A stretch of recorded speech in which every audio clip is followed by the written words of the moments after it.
حدیث میں الفاظ پہ استعمال فرمایا کہ لیس الواصل بالمکافئ، صلہ رحمی کرنے والا وہ نہیں ہے جو بدلہ کرے کہ میں اس نے میرے ساتھ یہ کیا تھا تو میں یہ کروں گا، اس نے نہیں کیا تو نہیں کروں گا، اس نے ہماری شادی پر تحفہ دیا تھا تو ہم بھی دیں گے، جب ہمارے ہاں شادی ہوئی تو اس نے تو کچھ بھی نہیں، میں کیوں؟ تو یہ کیا ہو رہا ہے؟ یہ بدلہ ہو رہا ہے، اور اس بدلے کی خاطر دینا یہ حرام ہے، ریاکاری ہے، اس میں نہ دو تو بہتر ہے۔ لیکن اگر یہ ہو کہ میرے بھائی ہے، میرا رشتہ دار ہے، اس کی خوشی ہے، میرا دل چاہتا ہے کہ میں اس کو کچھ تحفہ دے دوں اللہ کے لیے، کیونکہ حضور اقدس صلی اللہ علیہ وسلم نے فرمایا کہ تہادوا تحابوا، کہ ایک دوسرے کو ہدیے دیا کرو، آپس میں محبتیں پیدا ہوں گی، اس لیے دے رہا ہوں، چاہے شادی کا موقع ہو، چاہے ختم قرآن کا موقع ہو، چاہے کچھ بھی ہو، اس لیے دے رہا ہوں، یہ ثواب اور بڑا اجر ہے۔ لیکن پھر اس انتظار میں نہ رہو جب میرے ہاں ہوگی تو وہ بھی دے، اور اس کو سورہ روم میں ربا قرار دیا، یہ بدلے کی وجہ سے کسی کو تحفہ دے۔ دو جگہ قرآن کریم نے اس کو منع کی، ایک تو بالکل ابتدائی جو سورت ہے سورہ مدثر، اس میں قرآن کریم فرمایا وَلَا تَمْنُنْ تَسْتَكْثِرْ، تم کسی کے ساتھ ایسا احسان نہ کرو کہ جس کے جواب میں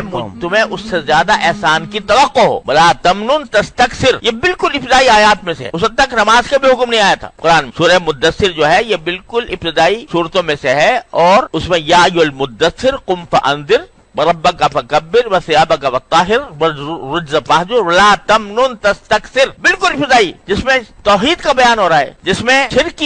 کو چھوڑنے کا حکم آ رہا ہے، اسی کے ساتھ ساتھ یہ آ رہا ہے کسی کے ساتھ احسان کا معاملہ اس نیت سے مت کرو کہ وہ تمہیں بدلے میں اس سے زیادہ احسان کرے۔ تو پہلے احکام میں، اسلام کے بالکل ابتدائی احکام میں، اور دوسرے سورہ روم میں ایک تفسیر کے مطابق جو ربا کا لفظ استعمال ہوا ہے وہ اسی نیوتے کے لیے آئے، وما آتیتم من ربا لیربو فی اموال الناس فلا یربو عند اللہ وما آتیتم من زکاۃ تريدون وجه اللہ فاولئک هم المضعفون۔ ما آتیتم من ربا لیربو فی اموال الناس، یہ جو تم سود کا معاملہ کر رہے ہو، یہ سود ہے کہ میں نے آج فلاں کی شادی پر اتنے پیسے دیے تھے، جب میری ہوگی تو یہ مجھے اس سے زیادہ دے، یہ سود، اس کو ربا قرار دو۔ تو پیسے تو دونوں صورتوں میں جا رہے ہیں، لیکن ایک صورت یہ ہے کہ اللہ کی رضا کے لیے خرچ کر دو، جس کا نتیجہ یہ ہونا چاہیے کہ اس کے مقابلے کا بدلے کی توقع نہ ہو، اور